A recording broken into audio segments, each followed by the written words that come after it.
Hey guys, welcome back to Jessin Reads Romance. I'm Jessin, and today I'm doing a little, what have I been reading lately? Because it's technically not a weekly wrap-up, but I have some books to talk about, and I didn't want to wait until the end of January and then do a monthly wrap-up. I feel like I did read quite a few books, so I'm going to treat this like a weekly wrap-up, but truly it's not. It's like a week and a half at least of books that I'm going to talk about. I'm going to start off with the book that I DNF'd during this time period, which was Always Mine by Laura Pavlov. I think I'm saying that name right. So this was just another small town romance author that I had seen recently. Also, I believe it was Emily Weitig that redid some covers for her, and I've just been seeing them, so I was just like, I'm a sucker for small town romance. I will just pick them up. And I think I picked this up after I had read or attempted to read a couple of fantasies and stuff, and so I was like, let's go to my safe space, let's try a small town romance. And I can't tell you exactly anything particularly wrong about this book, but I can say that I didn't feel engaged with the characters, with the couple, and I'm really sad about this because it's supposed to be a friends to lovers romance, like a best friends to lovers romance, and it was just really hard for me to engage with the couple. There was a couple of just weird writing quirks, and I wouldn't say that it would be noticeable to anybody else but me. It was just like, we just didn't mesh well together. We just didn't fit. So one of my goals for this year, I don't think I mentioned it in my actual 2023 New Year booktuber tag goal, but I do not want to spend a lot of time on books that I feel like they are pretty much going to be a 3-star. Sometimes a book can prove you wrong, and sometimes it's exactly what you think it is, so I just don't want to spend a lot of time. And that's why I decided to DNF this book. The setup was that the heroine had a long-term relationship with this guy. Most of it was long distance anyway. She recently, within the past 6 months, discovered that he was cheating on her and gets an invite to his wedding with the girl that he was cheating on. Like, the whole family gets an invite. And she has a best friend who works in the fire department, and I believe her dad does as well, and they've been friends for a very long time. He seems like a little grumpy gruff, like he's not really welcoming to everybody. He doesn't have a lot of friends, and he definitely thinks that his friend deserves better. So on paper, it sounds like it would be a book that worked for me, but again, there were just certain things about the writing that just made it really hard for me to feel empathetic toward the character, and I don't know, I just wasn't interested in them as people, so set that one aside. Just DNF'd it, and I don't know if I would ever try to pick up another one of hers again. I don't know. Tell me if you've read this series. Can they be read out of order? Maybe one book is the best out of all of them, and maybe I'll pick it up again. I won't say never, but I definitely wasn't going to continue with that, because I was already feeling slumpy by the time I picked this one up. Then I finally wrapped up the audiobook for Into Temptation, which is a compilation of 3 books in the Deliver series by Pam Godwin. So I'm officially done with the series now. And the last book is Complicate, and I actually really loved it, so I'm gonna put this one up there. But I really enjoyed Complicate. Cole is a person who's been pining after his high school sweetheart, I think. This series is tied to another one of Pam Godwin's. Hold on one second. I believe they actually tell you in the book which series it is, but it's a trilogy, and it is a love triangle. Spoiler alert, Cole is not the one who ends up with the heroine in that series. Okay, so it's called the Tangled Lies trilogy.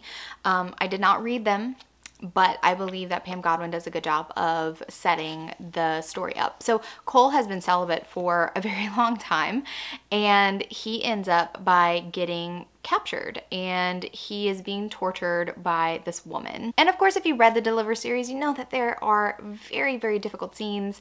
It's extremely dark. They have lots of non-consensual scenes, and this one is no different. But I actually really liked the motivation for the heroine, and I liked the manipulation and mind games that were going on with Cole and Lydia, and I really enjoyed it. I really believed that they developed some sort of affection. I also like that this book itself happened over a long period of time. So Cole was captured at one point, and then some time ends up by passing, and I really feel like it helped develop the characters a lot. So I really liked it. It was definitely not one of my favorites of the series.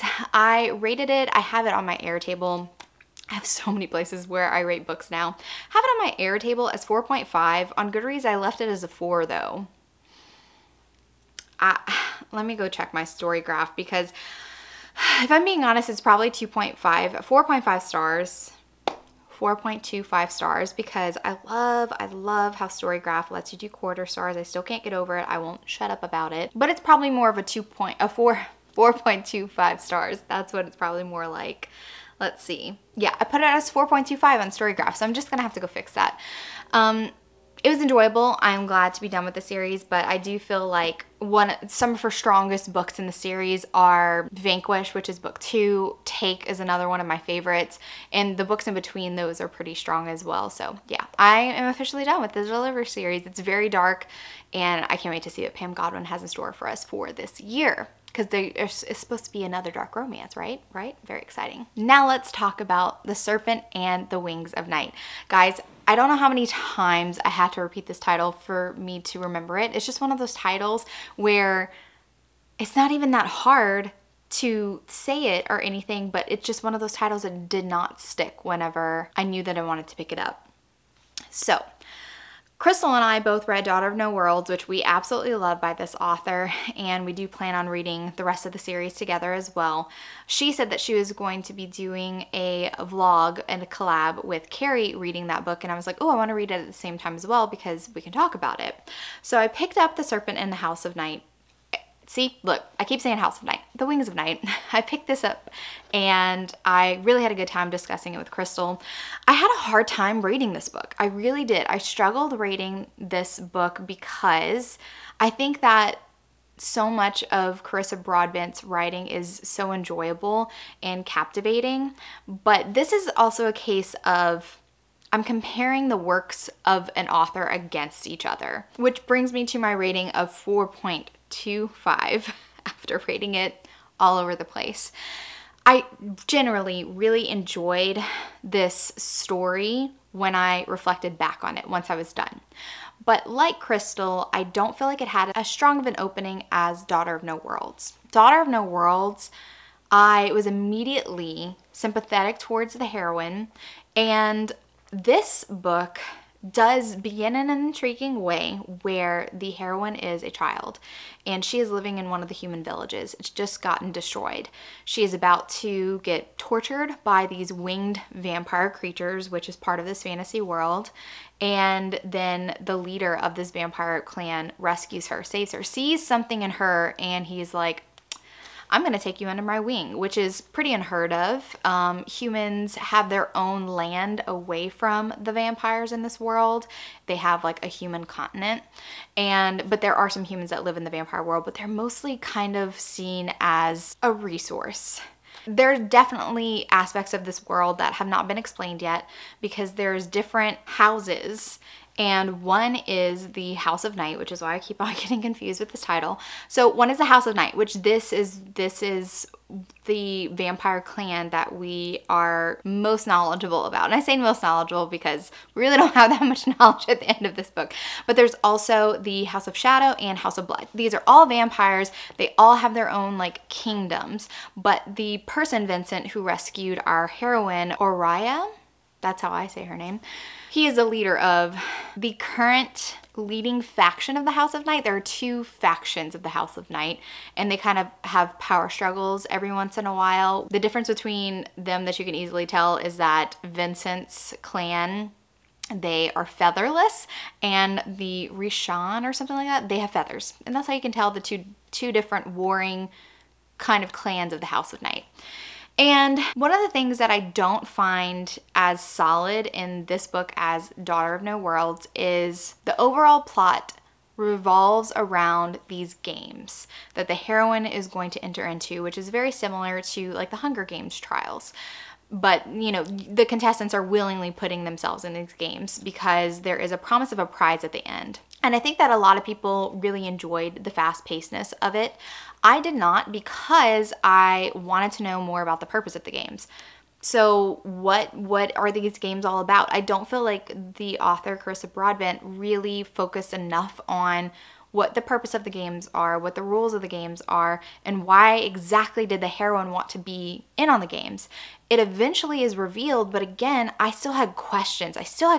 Which is why I'm going to go into spoilers for this book and tell you exactly what the problems I had, but also like the very strong points of this book. I will tell you now that the hero was an extreme strong point for me. Rain, I loved his character. He was such an incredibly supportive character for Arroya, and I feel like that was important, especially with the way that she grew up. And their romance was pretty solid. Like, I think that the romance was more solid than the actual world building plot element of it. Like, the bones of the world, they're good, they're interesting. I think it's just the way that she chose to enter us into this world to start our journey. I felt like it was just a weird point where she left out some key information that I felt like it would have been better if it wasn't part of like the revelations, because there are revelations at the end that are like shocking and really like cool, make me very excited for the next book, but I do feel like some of it could have been incorporated a lot better into the beginning of the book and made me feel like I had a connection to this heroine because I knew what her motivations were. Okay, now we're gonna talk about spoilers. So I talked about how Arroya, I really cannot say that I understood her a lot. We knew that she was a human growing up in Vampire Castle, and her father instilled in her this fear of vampires because apparently vampires like just can't control when they are around a human, they want to feed on them. But Vincent, she feels very safe with. This is her father figure. And you can tell that she's had at least one traumatic experience with a vampire, and so she is very fearful of them. And Vincent just talking about how it's important for her to win these trials, and he's very excited for her, and this is something that they have been planning. But we don't know why. Why are they planning this? And I feel like knowing that Vincent wants her to win because he wants her to become, there's a word for it and I forgot about it. I should have written it down, but I did not write it down. It basically lets them share power. So this is Vincent's way, at least this is my interpretation of his character as her father figure, which we do find out, since this is spoilers, we do find out Vincent is her actual father. She is half vampire, she's half human. And there's just more revelations that I'm sure are going to come in the second book because I have questions. I have questions about the manner in which he rescued his daughter. Did he know that she was there? Did he just discover that that was his daughter when he saw her? I have questions about this. But Vincent wants her to win this game because she is weak. She is weak. And he wants her to be safe. He does want her to be safe. And by becoming this thing for him where they kind of share powers, she would have access to like his magic. And it's very unclear at this point, at least to me, whether or not Vincent was aware of Arroya's potential power, because at the end we recognize that she does have this power that she's learning to tap into, but she's unaware. She thinks that she does not have this power, but she does. So was Vincent aware of that? Was this also a bid for him to have access to this power that she's capable of and she didn't know about? I don't know. We don't know his motivations quite yet, but hopefully they will be revealed, even though he is dead. Another thing for me was the fact, like the whole setup of the game, I didn't really like the rules. So there is this tower, this old crumbling castle that the games happen in. They are required to live there, and also you just don't know when when the games are actually going to start. And there are a number of trials that you have to go through.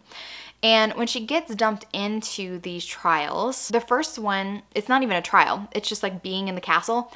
Vampires are like being driven mad with bloodlust because there are humans that were purposely put in this tower and they're just ravaging them. And she's hearing this. She hears her friend, her human friend, who is an older woman who she hoped to get her out of the vicinity of the castle so that just in case they brought humans into the games or whatever, as toys or as distractions or whatever. So she wouldn't get wrapped up into this. So she has a motivation to save this woman, but she really doesn't have any tools to fend off the vampires because she doesn't have magic and she doesn't have like real like weapons that are effective against vampires, and you feel that she is very fearful of them, okay? And this is where we kind of have our first real introduction to the hero Rain, because he stops her from going into this massacre to try to save her friend, and she stabs him for it. So from the very beginning, it's established that Rain is volunteered himself as her protector. He has done this on his own. And I never, ever during the course of reading this book felt like Rain had any sinister feelings towards her, that he was in some way manipulating her or playing her. Like, I truly did feel, I'm like, Rain, he has a past and he has a reason for doing what he's doing, but he is on her side. I never felt like he was not on her side. And I still feel like at the end, he's still on her side. And we'll get to that in a bit because the ending of the book I do have an issue with. So she's bleeding out at this point, but there is a rule where you can walk out of this castle. Like, you're not completely closed off into this castle just awaiting the next event, the next trial that you have to get through that you may or may not die for. She is able to walk out of the castle and meet Vincent, and he gives her healing potions and also specialized weapons that he has made for her.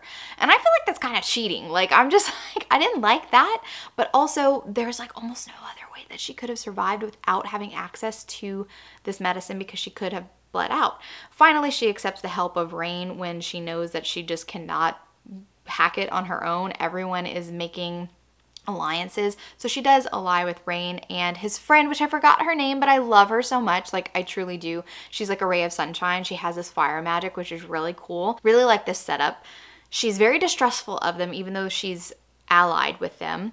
And I did not enjoy the first couple of trials. I found them to be extremely boring. I can't even tell you what they were. Like, I was just very bored by the first couple of trials.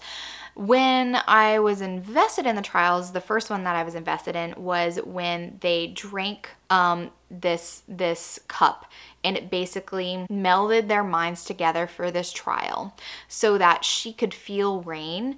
And when Rain was fighting against an attacker and they would injure Rain, she would feel it, like it would hurt her, and vice versa. So everyone was paired like that. And I really enjoyed that fight in particular. I thought it was the most interesting. And we also get the bonus perk of Araya really being in the mind of Rain and realizing that he is fearful for her, that he really does want to protect her. So this kind of like gets behind her walls, because I feel like for the majority of the book, Araya really does not trust anybody except for Vincent.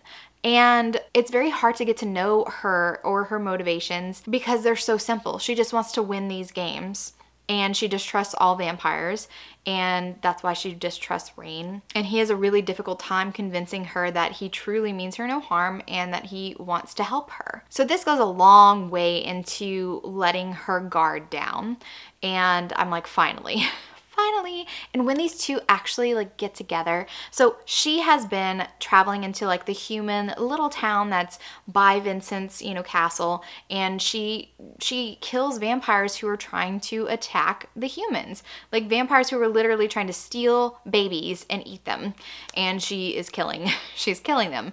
And Rain kind of joins her on this mission, and we find out that Rain was a turned human. So you can be like a born vampire, you can be a turned vampire, and he misses his humanity, and I really feel like they connect on that, because she doesn't know whether or not she's like, do I embrace humanity, or do I want to be powerful like a vampire because that's what Vincent wants me to be?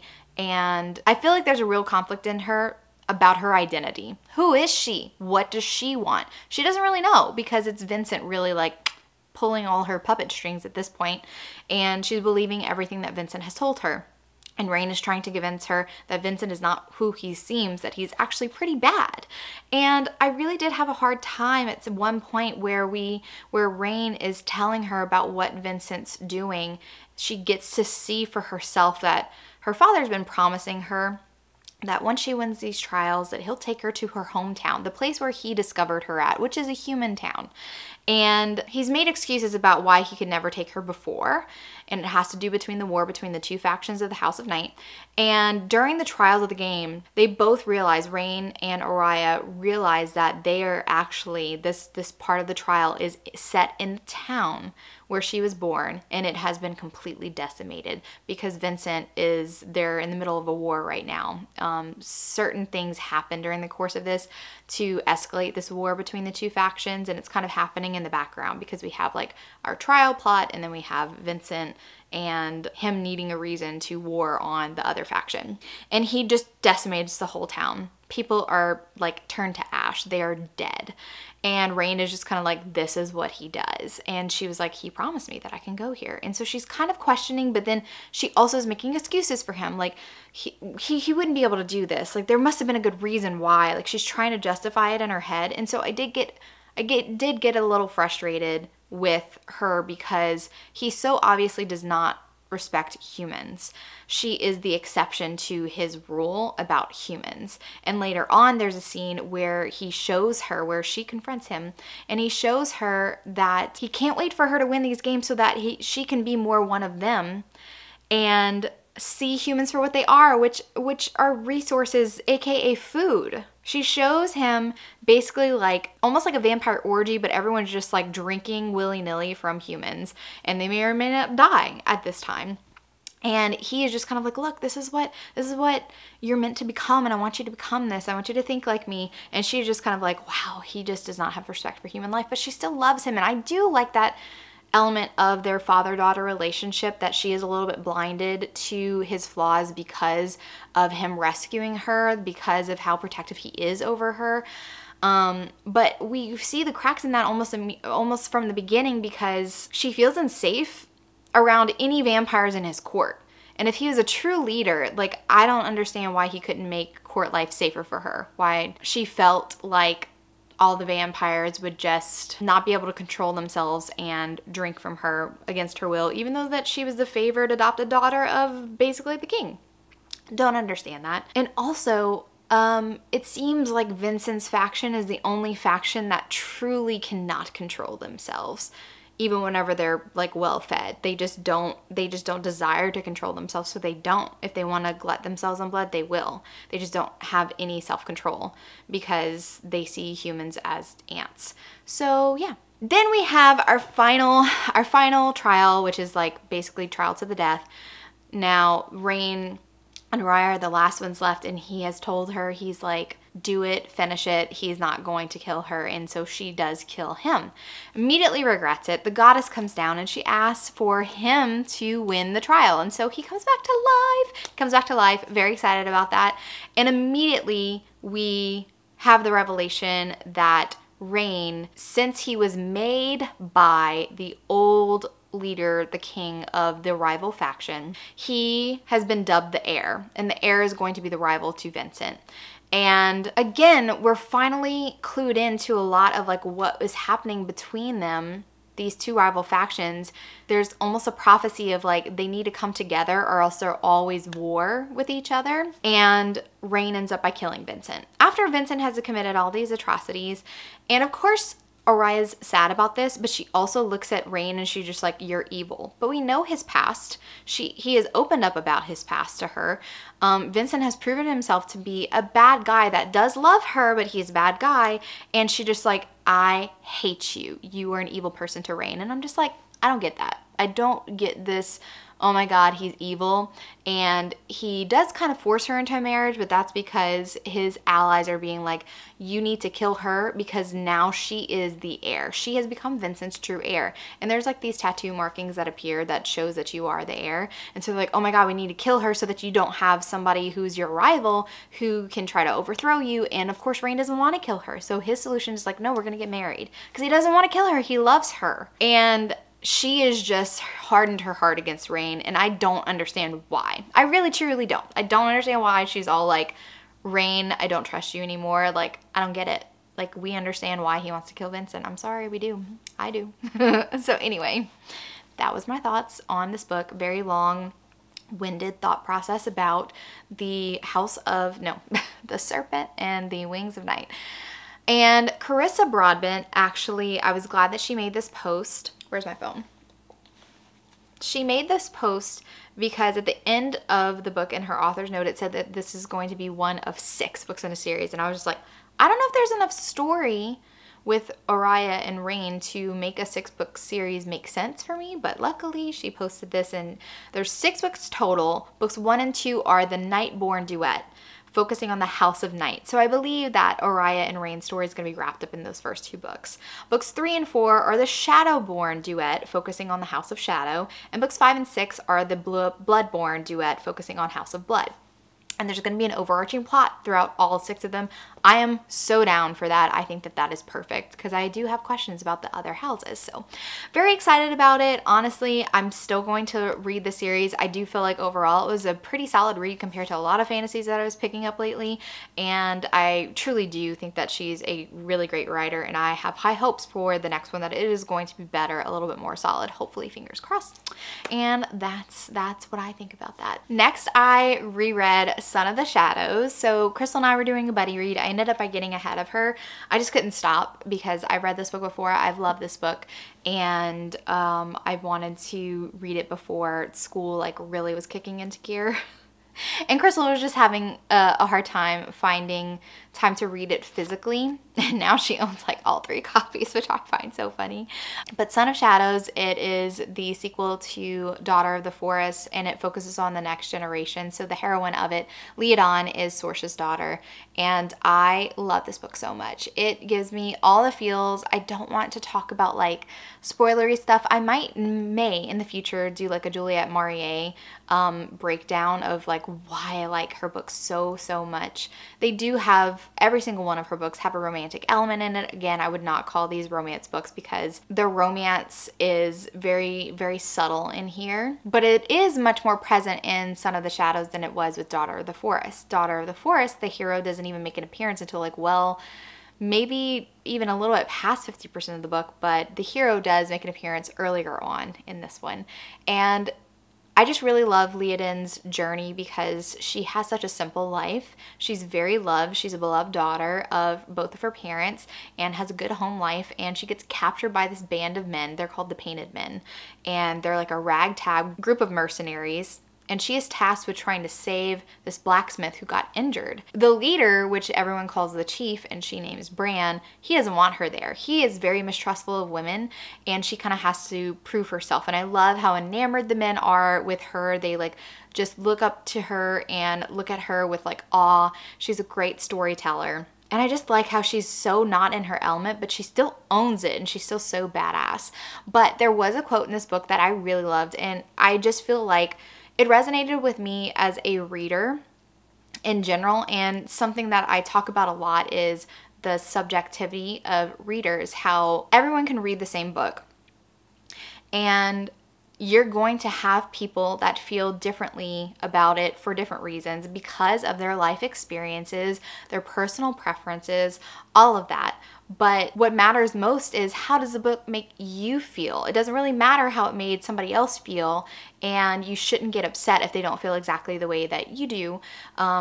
It matters most about what this book made you feel. If you really love, and I'm not just talking about like Son of Shadows in particular, I'm just talking about any book that you read. If you loved it so much, don't be upset about a person not liking it as much as you, because it really depends on what they've been through in their life. Why do certain tropes resonate with them, and why do they avoid certain tropes? I mean, again, your lived experience informs a lot about what attracts you to certain characters and certain types of stories. So anyway, this is a quote. I thought it was really beautiful. Leodon is talking to her uncle Connor. He's a druid, and their family is big on storytellings, and a lot of stories that they tell are like parables. So they have like a lesson.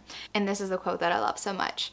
"The greatest tales, well told, awaken the fears and longings of the listeners. Each man hears a different story. Each is touched by it according to his inner self. The words go to the ear, but the true message travels straight to the spirit."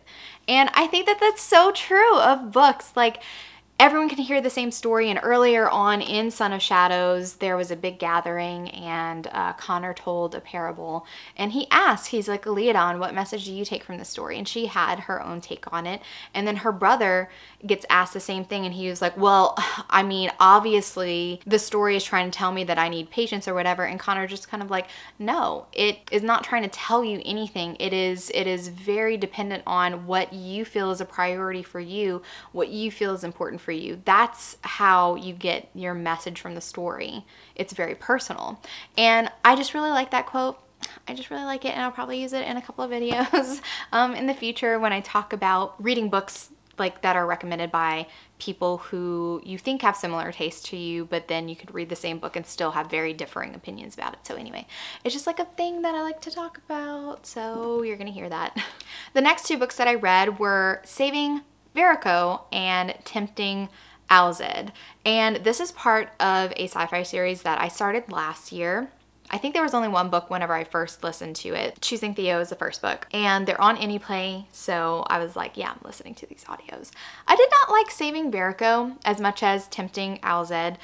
Most of the reason comes down to this miscommunication plot line in Saving Verico. It is so prevalent from the very beginning, and we have so much back and forth between the hero and the heroine, and like, you lied or you left out this pertinent information and I can never trust you again. And it just happened so many times that it made for one of the least enjoyable stories out of this whole entire series for me personally. So I did give this one 3 stars. But Tempting AUZED, I really like this one. Our heroine is kind of like stranded out in the wild, and this man comes to rescue her, and he's hoping to rescue her because in this world they're having a fertility issue, kind of like Ice Planet Barbarians, and these humans who have appeared on this world, they're a hot commodity because it seems like humans have unlocked this like mating bond that used to be prevalent in their society, but nobody has mated for like hundreds of years. But all of a sudden these humans are here and they're mating to these aliens, and they're like, oh my God, we want them to live in our city because then they'll mate to one of our people and stuff like that. AUZED tries to rescue her, but they end up in this city that they have different rules when it comes to the humans and what rights that they have. So they pretend like they are a couple, that they have entered into this marriage contract, which is very different from mating. So it's like fake dating, but fake fiance type of thing.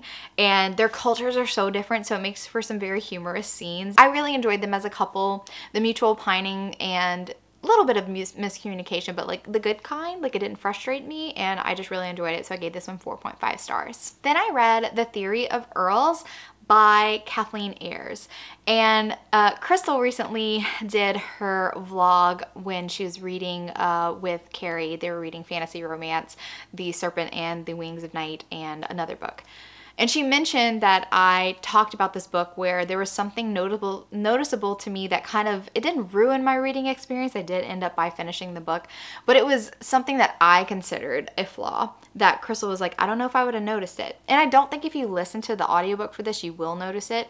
But this author, I started picking up around 20% like to italicize words for like emphasis, to draw your attention to these words and make them have more weight when a character was speaking. And I counted like 4 on one page, one Kindle page.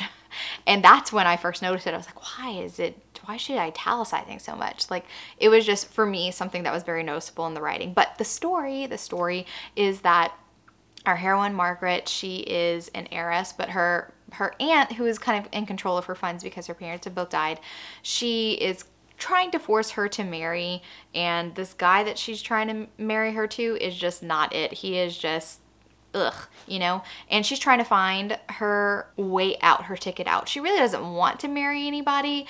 All she wants to do is compose music. She is a pianist. Her aunt has kind of forbidden her to play music because when she plays, she's so passionate about it that her aunt's like, that is a vulgar display of emotions. Like, you look too sensual whenever you play piano. Like, you're not allowed. You're not allowed to play in public. She did it once at a ball, and her aunt was so embarrassed. So Margaret kind of falls under the wing of our hero's stepmother. Our hero has an issue with his dad because his dad was kind of a little philanderer when he was younger.